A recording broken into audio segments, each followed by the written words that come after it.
What native in his senses would go off to massacre the fair sons of Europe simply to become European as they are? In short, we encouraged these disconsolate spirits and thought it not a bad idea for once to award the Prix Goncourt to a Negro. That was before 39. 1961.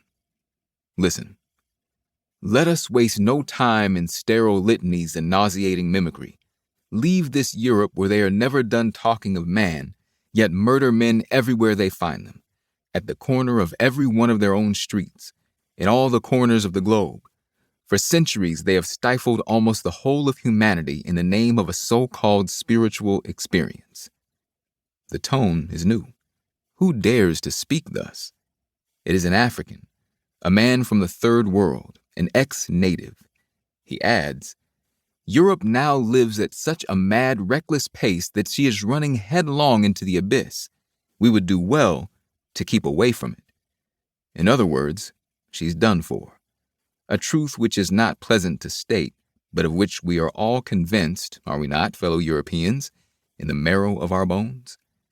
We must, however, make one reservation.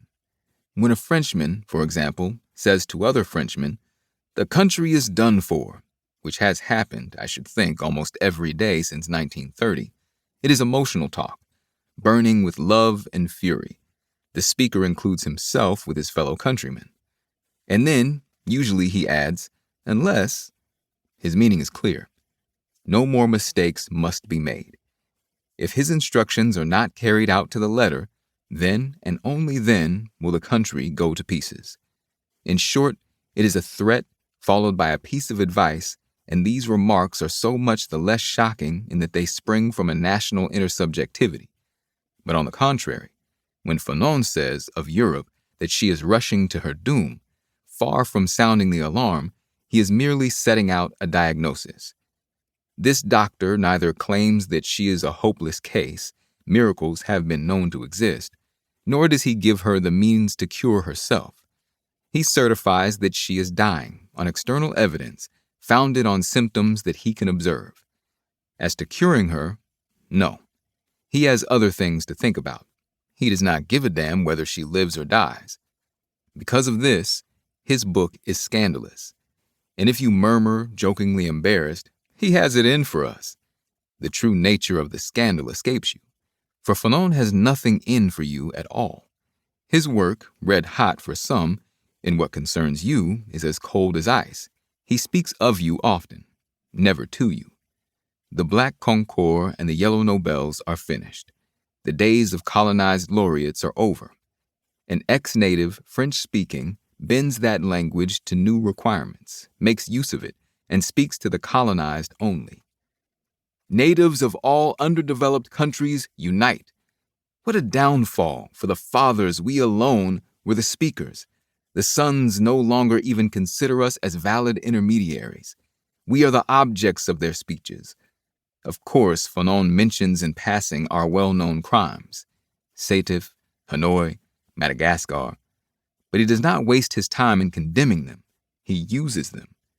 If he demonstrates the tactics of colonialism, the complex play of relations which unite and oppose the colonists to the people of the mother country, it is for his brothers. His aim is to teach them to beat us at our own game. In short, the third world finds itself and speaks to itself through his voice. We know that it is not a homogeneous world.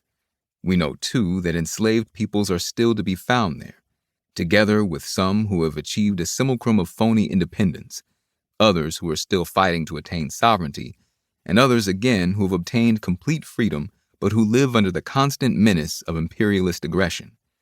These differences are born of colonial history, in other words, of oppression. Here, the mother country is satisfied to keep some feudal rulers in her pay. There, dividing and ruling, she has created a native bourgeoisie, sham from beginning to end. Elsewhere, she has played a double game. The colony is planted with settlers and exploited at the same time. Thus, Europe has multiplied divisions and opposing groups, has fashioned classes and sometimes even racial prejudices, and has endeavored by every means to bring about and intensify the stratification of colonized societies.